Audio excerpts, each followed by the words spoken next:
अस्सलाम वालेकुम। जी, तो आज के वीडियो में हम पढ़ेंगे रिंग्स ग्रुप सॉरी। अब स्टार्ट करते हैं। सबसे पहले लास्ट जो लेक्चर हमने पढ़ा था, हमने एक पढ़ा था बाइनरी रिलेशन, ठीक है? या बाइनरी कंपोजिशन, ठीक है? तो अब उसको आगे बढ़ाते हैं। अब सबसे पहले ग्रुप्स को स्टार्ट करने से पहले आते हैं ग्रुपाइड। अब ग्रुपाइड क्या होता है? A groupoid is a non empty set on which a binary operation, जो हमारा बाइनरी ऑपरेशन है, अब ज़रूरी नहीं है बाइनरी ऑपरेशन एडिशन के हिसाब से हो, ठीक है? चाहे मल्टीप्लिकेशन के हिसाब से हो, चाहे एडिशन के हिसाब से, ठीक है? Is defined. तो भाई अब क्या है? A groupoid is a non empty set on which a binary operation is defined. अब बाइनरी ऑपरेशन डिफाइन तो हो गया, लेकिन लास्ट लेक्चर में हमने बाइनरी ऑपरेशन की कुछ प्रॉपर्टीज़ पढ़ी थी, ठीक है? तो अब बाइनरी ऑपरेशन डिफाइन तो हो जाए, लेकिन उसमें कौन-कौन सी प्रॉपर्टीज़ को सैटिस्फाई करे, ठीक है? उसको देखते हैं। Some authors call the system S, मैं कोई भी सेट है एस, ठीक है? अब ये कोई भी ऑपरेशन है, एडिशन के हिसाब से या multiplication a groupoid, but for sake of brevity and convenience we shall call S a groupoid. या तो हम ऐसे पढ़ सकते हैं, ऐसे लिख के फिर कहेंगे अ ग्रुपाइड, मतलब ये जो सेट एस है फ़लाँ ऑपरेशन पे, अब इस ऑपरेशन की जगह पे एडिशन भी हो सकता है, मल्टीप्लिकेशन भी हो सकता है, उस पे ग्रुपाइड है।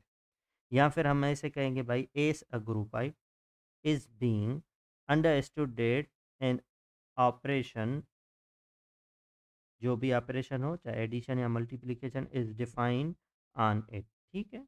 तो अगर कोई बाइनरी सिंपल से बाइनरी ऑपरेशन की कंडीशन सेटिस्फाई करे, तो उसको हम क्या कहेंगे? ग्रुपाइड कहेंगे, ठीक है? अब बाइनरी ऑपरेशन की कंडीशन कौन सी थी? हमने लास्ट लेक्चर में पढ़ी थी, अगर ठीक है? तो ये बाइनरी ऑपरेशन की प्रॉपर्टीज़ थी, ठीक है? तो पहली बाइनरी ऑपरेशन की प्रॉपर्टी मैं आपको दिखा देता हूँ। हाँ, ये वाली, ठीक है? कि अगर कोई भी 2 सेट हो और 2 एलिमेंट हो किसी सेट से, उनके बीच में ऑपरेशन करें, चाहे एडिशन के हिसाब से, चाहे मल्टीप्लिकेशन से हिसाब से, उनका जो रिज़ल्ट हो वो क्या हो? नेचुरल नंबर हो। तो उसको हम क्या कहेंगे? ग्रुपाइड कहेंगे, ठीक है? तो इसका मतलब अगर मैं कहूँ कि सिर्फ़ क्लोज़र प्रॉपर्टी सैटिस्फाई करे, अगर हमें कहे कि कोई भी 2 नंबर हों ए और बी, ठीक है? बिलॉन्ग कर रहे हैं नेचुरल नंबर से, ठीक है? उनके बीच में अगर आप कोई ऑपरेशन करें, चाहे वो एडिशन के हिसाब से करें, तो उन दोनों का जो रिज़ल्ट आए वो नेचुरल नंबर से हो, ठीक है? तो हम क्या कहेंगे भाई कि ये जो सपोज़ नेचुरल नंबर का जो सेट है, वो क्या है? ग्रुपाइड है with respect to addition, addition के हिसाब से। अगर हम ये कहें कि भाई A cross B, B multiplication B का रिज़ल्ट भी बिलॉन्ग करे नेचुरल नंबर से, तो हम कहेंगे भाई ये ग्रुपाइड है मल्टीप्लिकेशन के हिसाब से, ठीक है? तो जनरल जो बेसिक बाइनरी प्रॉपर्टी थी, ठीक है? बाइनरी ऑपरेशन, तो बाइनरी ऑपरेशन की बेसिक प्रॉपर्टी क्या थी? हमने पढ़ा कि फॉर ऑल सपोज़ कि भाई ए कामा बी बिलॉन्ग कर रहे हो किसी भी सेट से, सपोज़ एस से या एम से या जेड से, और फिर उनके बीच में कोई भी ऑपरेशन करें, ठीक है? और वो ऑपरेशन का जो रिज़ल्ट आया वो भी बिलॉन्ग करे एस से, तो हम कहेंगे कि भाई ये जो एस है वो ग्रुपाइड है। सिंपली इस प्रॉपर्टी को हम क्लोज़र प्रॉपर्टी भी कहते हैं। तो अगर मैं कहूँ कि सिर्फ़ क्लोज़र प्रॉपर्टी सैटिस्फाई कर रहा है कोई सेट, तो उसको हम क्या कहेंगे? ग्रुपाइड कहेंगे, ठीक है? अब उसके एग्ज़ाम्पल भी हैं 3, आप देख लें। The set of even numbers and odd numbers, if are even numbers or for odd numbers, as already seen, are close with respect to addition, ठीक है?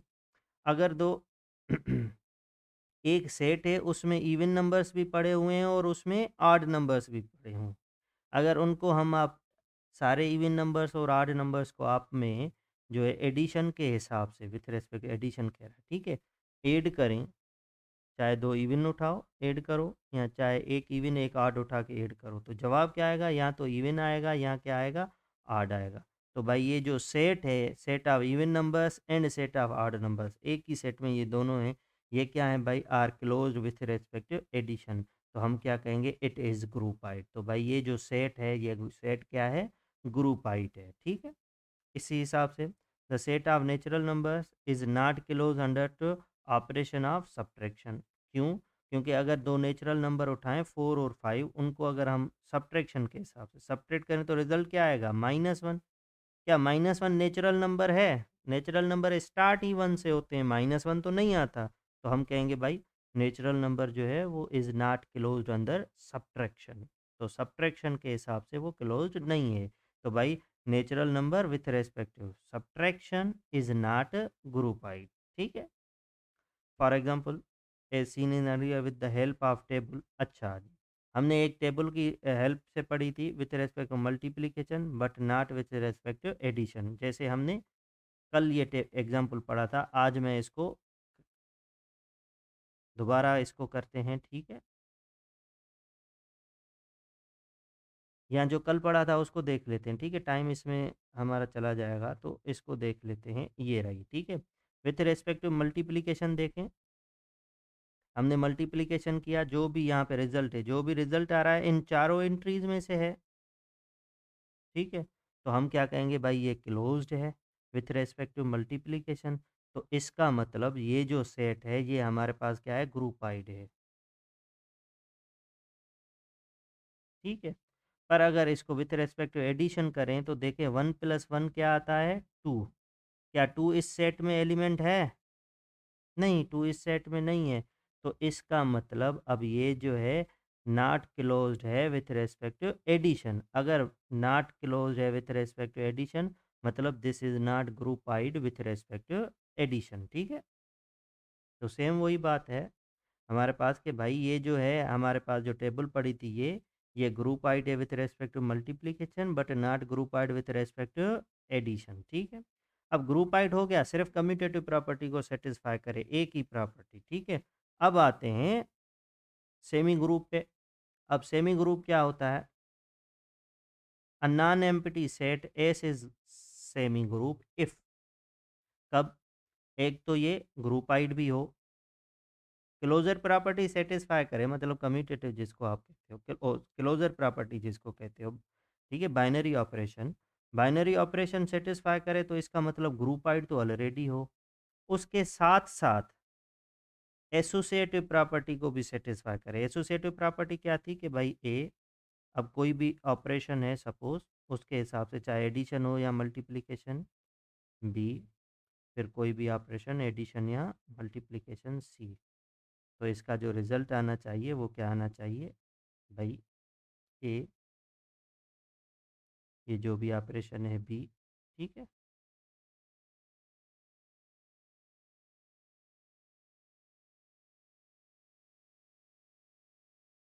यहाँ पे आ जाते हैं, लिखने में टाइम वेस्ट होता, मैं यहाँ पे बता देता हूँ, ठीक है। ये देख लें एसोसिएटिव प्रॉपर्टी, ठीक है। कि भाई आप एसोसिएटिव कोई भी 3 एलिमेंट लो, चाहे उनको ऐसे ऑपरेशन करें चाहे ऐसे ऑपरेशन करें, लेकिन दोनों का जो रिजल्ट हो वो एस से ही हो। तो फिर कहेंगे एस जो है वो सेटिस्फाई करता है कैसे, एसोसिएटिव प्रॉपर्टी को, ठीक है। तो इस हिसाब से अगर बाइनरी ऑपरेशन को भी सेटिस्फाई करे और एसोसिएटिव प्रॉपर्टी को भी सेटिस्फाई करे, तो उसको हम क्या कहेंगे, उसको हम सेमी ग्रुप कहेंगे। तो अदर वर्ड्स अगर मैं ये कहूँ कि भाई अगर कोई ग्रुपाइड है प्लस में वो एसोसिएटिव भी है, ठीक है, तो उसको हम क्या कहेंगे, अब ये बराबर होगा किसके, सेमी ग्रुप के, ठीक है। For example the set of natural numbers and together with operation addition is a semigroup, क्योंकि वो एसोसिएटिव प्रॉपर्टी को भी नेचुरल नंबर्स का सेट सेटिस्फाई करता है और क्लोजर प्रॉपर्टी को भी। तो अब क्या कहेंगे कि भाई ये जो है हमारे पास सेमी ग्रुप है, क्योंकि ये दोनों कंडीशन क्लोजर और एसोसिएटिव दोनों को सेटिस्फाई कर रहा है, तो हम इसको कहेंगे सेमी ग्रुप। उसके बाद अगर ये सेमी ग्रुप या कोई भी चीज़ कम्यूटेटिव प्रॉपर्टी को सेटिस्फाई करे, तो उसको हम क्या कहेंगे, नॉन कम्यूटेटिव और नॉन एबिलियन। अगर कम्यूटेटिव प्रॉपर्टी को सेटिस्फाई ना करे, अगर करे तो फिर हम कहेंगे कम्यूटेटिव या एबिलियन, ठीक है। तो इस एबिलियन वाली कंडीशन पे मैं बाद में आता हूँ, ठीक है। अब आते हैं मोनाइड क्या होता है? A semi group having an identity. अब उधर सिर्फ दो प्रॉपर्टीज थी, ठीक है। दो प्रॉपर्टी कौन कौन सी थी? एक क्लोजर, दूसरी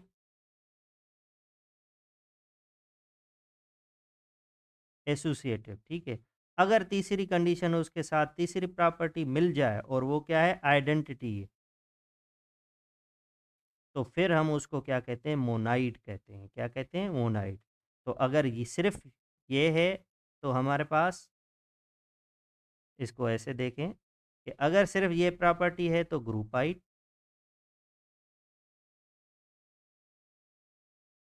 अगर उसके साथ ये भी प्रॉपर्टी है तो अब हम क्या कहेंगे? Semi group. अगर उसके साथ आइडेंटिटी भी है तो उसको हम क्या कहेंगे? मोनाइड कहेंगे, ठीक है। The set, the power set P S of set S is a monoid. अब ये कौन सी बात कर रहा है? ठीक है। Operation U because seen in the above the semi group and the identity of the empty set because if the set is an, ठीक है, ये इस एग्जांपल पे आते हैं। The set of all non negative integers. अब z के देखें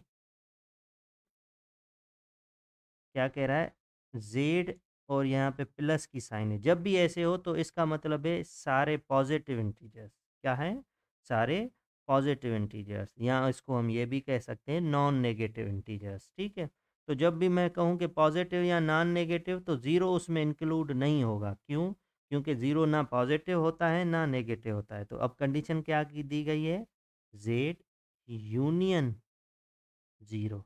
तो मतलब पॉजिटिव इंटीजर्स के साथ ज़ीरो को मिला दो। पॉजिटिव इंटीजर्स के साथ किसको मिला दो? ज़ीरो को मिला दो, ठीक है। नॉन नेगेटिव इंटीजर्स, ठीक है। Is clearly closed with respect to addition. अब कोई से भी पॉजिटिव इंटीजर्स उठाओ, ज़ीरो भी उनमें हो, जब आप उनको ऐड करोगे तो आंसर भी इंटीजर्स में से ही होगा। जब आप उसको एसोसिएटेड कोई भी 3 नंबर उठा के ऐड करोगे फिर भी जवाब जो है वो नेचुरल नंबर ही होगा। और दूसरी बात, एडिशन के हिसाब से उसमें आइडेंटिटी भी मौजूद है। हम अब पढ़ के आए पीछे वाले लेक्चर में कि एडिशन के हिसाब से आइडेंटिटी क्या होती है? ज़ीरो। तो भाई एडिशन के हिसाब से आइडेंटिटी भी मौजूद है ज़ीरो, क्योंकि भाई 2 प्लस ज़ीरो क्या होगा? 2 होगा। तो मतलब ज़ीरो क्या है? एडिशन के हिसाब से आइडेंटिटी है। आइडेंटिटी उस नंबर को कहते हैं कि अगर कोई ऐड करें एडिशन के साथ, ऐड करें वो किसी भी नंबर में तो अगले वाले नंबर की सेहत पे कोई भी असर ना हो, वो सेम टू सेम वैसा की वैसी ही रहे, ठीक है।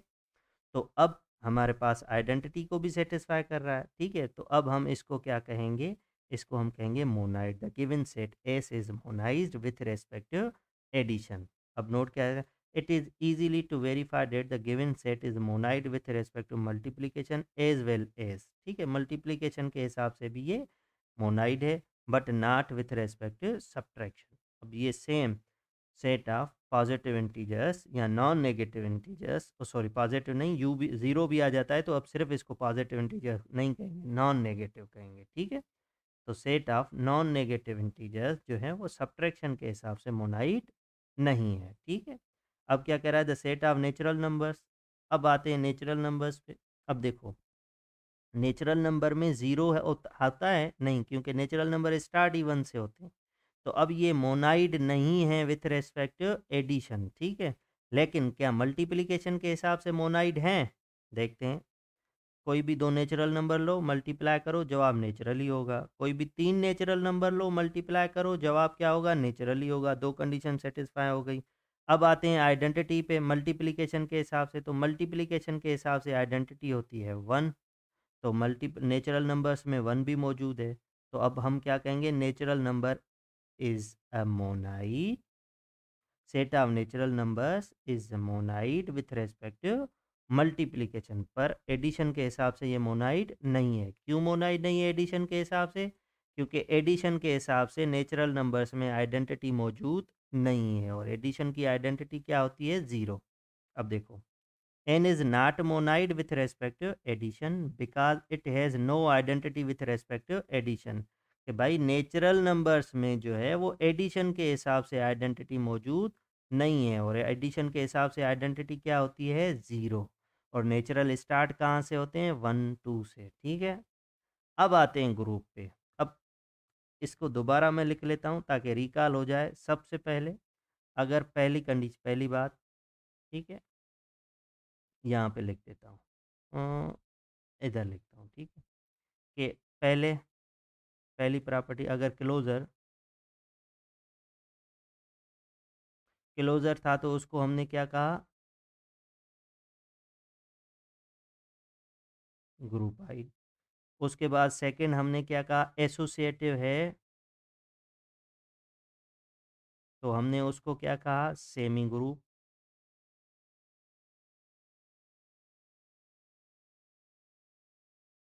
उसके बाद तीसरी अगर आइडेंटिटी है, अगर आइडेंटिटी भी मौजूद है तो उसको हमने क्या कहा, मोनाइड।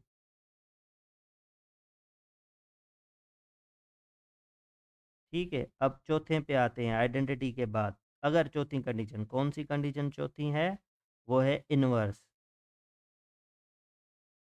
अगर इनवर्स भी उस सेट में मौजूद है तो फिर अब हम क्या कहेंगे उसको, ग्रुप। अब देखें, जब भी मैं ये लिख रहा हूँ तो मतलब ये पीछे वाली तीनों ज़रूर होनी चाहिए, ऐसे नहीं कि सिर्फ मैं इसकी बात कर रहा हूँ, ठीक है। ग्रुप का मतलब है कि ये भी ग्रुपाइड भी हो, सेमी ग्रुप भी हो, मोनाइड भी हो, फिर उसमें इन्वर्स भी है तो उसको हम क्या कहेंगे, ग्रुप कहेंगे। GROU, ये P है, ठीक है, ग्रुप। सही है। A monoid having inverse of each of its element under कोई भी जो भी ऑपरेशन हो is called group। ठीक है, कि भाई मोनाइड हो लेकिन उसमें इन्वर्स भी हो हर एलिमेंट का, तो उसको हम क्या कहेंगे, ग्रुप कहेंगे। ठीक है। अब एक और दूसरी बात, इन्वर्स जो हो वो हर एलिमेंट का हो, अलग अलग। अगर कोई भी नंबर है तो 2 का इन्वर्स भी मौजूद हो, 3 का भी हो, 4 का भी हो, 5 का भी हो, 6 का भी हो, 7 का भी हो, जितने भी नंबर्स हैं उन सारे नंबर्स का इन्वर्स भी मौजूद हो, तब उसको हम ग्रुप कहेंगे। लेकिन आइडेंटिटी जो है वो हर एलिमेंट की अलग अलग नहीं होती, एक ही आइडेंटिटी होती है। ठीक है, जो हमारे पास विथ रेस्पेक्ट टू एडिशन 1 होती, ओ सॉरी 0 होती है, and with respect to multiplication जो है वो 1 होती है। अब सबसे पहले G is close, closure property, ठीक है, द ऑपरेशन एसोसिएटिव प्रॉपर्टी को भी सेटिस्फाई करे, आइडेंटिटी भी हो, G has an identity element, और fourth property, every element of G has an inverse in G, हर एलिमेंट का इनवर्स हो विथ रेस्पेक्ट जो भी ऑपरेशन हो, G is satisfy additional condition, ये सारी हो जाएंगी तो ग्रुपाइड, ओ सॉरी ग्रुप कहेंगे। अगर इन चारों के साथ एक और पांचवी कंडीशन भी सेटिस्फाई करे, कौन सी कंडीशन, जिसको हम कहते हैं कम्यूटेटिव,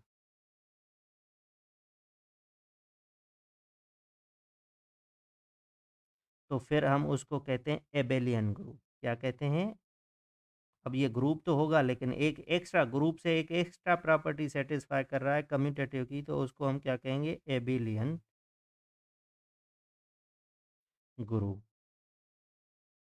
ठीक है, तो भाई ये सेट जो कहलाएगा एबेलियन ग्रुप करेगा। अगर ये क्या है, इस प्रॉपर्टी को सेटिस्फाई ना करे तो उसको हम क्या कहेंगे, नॉन एबिलियन। और एबिलियन ग्रुप को हम कम्यूटेटिव ग्रुप भी कहते हैं। ठीक है, एबिलियन ग्रुप या कम्यूटेटिव ग्रुप, अगर इस प्रॉपर्टी को सेटिस्फाई ना करे तो हम उसको क्या कहेंगे, अगर ये कंडीशन ना हो, सिर्फ ये चार हों, तो फिर उसको हम क्या कहते हैं, एक तो ग्रुप भी कहेंगे, दूसरा आप उसको नॉन, ये जब सेटिस्फाई ना करे, ठीक है, नॉन एबिलियन।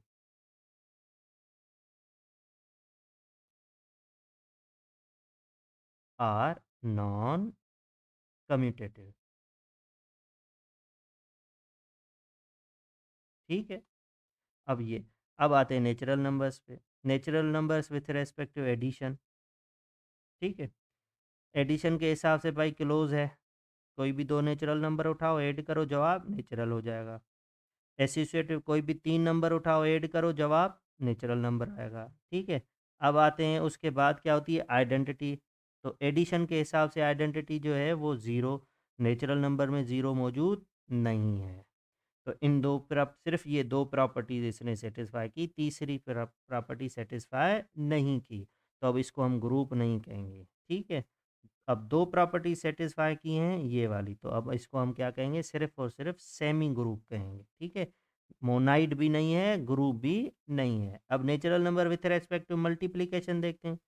कोई भी 2 नंबर उठाओ, मल्टीप्लाई करो, जवाब नेचुरल नंबर ही आएगा। कोई भी 3 नेचुरल नंबर उठाओ, मल्टीप्लाई करो आपस में, जवाब नेचुरल नंबर से आ जाएगा। आइडेंटिटी मतलब 1 उसमें मौजूद है। भला उसमें इन्वर्स मौजूद है हर एलिमेंट का? जैसे 2 का नेचुरल नंबर्स में 2 का इन्वर्स मौजूद है? नहीं, क्योंकि नेचुरल नंबर में ऐसा कौन-सा नंबर है जिसको मल्टीप्लाई करें 2 से और जवाब 1 आए? ऐसा कोई नंबर नहीं नेचुरल नंबर में। तो मतलब ये जो है चौथी प्रॉपर्टी सैटिस्फाई नहीं कर रहा। अगर चौथी सैटिस्फाई नहीं कर रहा, सिर्फ़ 3 कर रहा है शुरू वाली, तो ये हो जाएगा मोनाइड। शुरू वाली 3 प्रॉपर्टीज़, तो ये क्या कहलाएगा? मोनाइड कहलाएगा, ठीक है? आइडेंटिटी तक। तो हम क्या कहेंगे भाई, ये ग्रुप तो नहीं है, जस्ट ये क्या है, मोनाइड है with respect to multiplication. Inverse of element of n does not exist in n, so n is monoid but not a group under multiplication। ठीक है, समझ में आ गई? तो अब हमने क्या किया, ग्रुपाइड और मोनाइड देख लिया, ठीक है? पहले ग्रुपाइड अगर क्लोजर प्रॉपर्टी को सेटिस्फाई करे, जस्ट जिसको हम बाइनरी ऑपरेशन भी कहते हैं, बाइनरी ऑपरेशन का मतलब ही क्लोजर प्रॉपर्टी, ठीक है? प्लस में उसके साथ अगर एसोसिएटिव कर रहा है तो हम उसको क्या कहेंगे, ग्रुपाइड को सेमी ग्रुप कहेंगे। अगर एसोसिएटिव के साथ आइडेंटिटी भी है तो हम उसको क्या कहेंगे, मोनाइड कहेंगे। अगर आइडेंटिटी के साथ हर एलिमेंट का इन्वर्स भी मौजूद है तो हम उसको क्या कहेंगे, अब ग्रुप कहेंगे, ठीक है? और उसके बाद 4 ये प्रॉपर्टी, ग्रुप में कितनी प्रॉपर्टीज़ होती हैं? 4। अगर उसके साथ एक बोनस प्रॉपर्टी, कम्यूटेटिव प्रॉपर्टी भी सैटिस्फाई करे तो उसको हम कहते हैं एबेलियन ग्रुप। क्या कहते हैं? एबेलियन ग्रुप, ठीक है? अब आते हैं एक और चीज़ जिसका एग्जाम्पल, एक क्वेश्चन आता है बार-बार कि भाई इनवर्स लॉ, ठीक है? Reverse law of inverse. Inverse ये कहता है कि अगर आपके पास ये लिखा हुआ है, इसको हम डिफाइन तो नहीं कि भाई ए बी होल इनवर्स, तो आप इसको ऐसे लिख सकते हैं, जब पावर नीचे आएगा, हमने मेट्राइसेस में या दूसरी चीज़ों में पढ़ा है, तो B inverse into A inverse. इसको हम कहते हैं reverse law of inverse. Reverse law of inverse के भाई अगर कोई भी इनवर्स होगा, होल इनवर्स होगा, कोई भी 2 नंबर्स का, तो वो किसके बराबर हो जाएगा, जब वो इनवर्स नीचे आएगा इन नंबर्स पे अलग-अलग, तो इनको क्या करेगा, रिवर्स कर देगा, आगे-पीछे करेगा। The rule can obviously be extended to the product of 3 और मोर एलिमेंट्स। अगर 3 हो, जैसे ऐसे हो कि भाई A, B, C whole inverse, तो अब ये रिवर्स लॉ कैसे हो जाएगा, C inverse, B inverse, A inverse, ठीक है? तो अब इसके ज़्यादा भी एलिमेंट हो सकते हैं, लेकिन उनको सेम ऐसे ही लिखेंगे। तो उम्मीद है अब आपके पास सिर्फ ग्रुप हमें समझ में आ गया होगा। अब मैं नेक्स्ट में जो है फिर फील्ड और सॉरी रिंग एंड फील्ड, फिर रिंग और फील्ड की अलग-अलग 2-3 कैटेगरीज़ जो प्रॉपर्टीज़ हैं उसको भी हम पढ़ेंगे, फिर आगे जो है नेक्स्ट चैप्टर पे जाएँगे, ठीक है? उम्मीद है ग्रुप आपने समझ लिया होगा, ग्रुपाइड, सेमी ग्रुप, मोनाइड, और हर टेस्ट में ग्रुप्स में से कम 1 या 2 सवाल ज़रूर आते हैं, ठीक है? तो ये प्रॉपर्टीज़ आप याद रखिएगा। उम्मीद है समझ में आ गया होगा।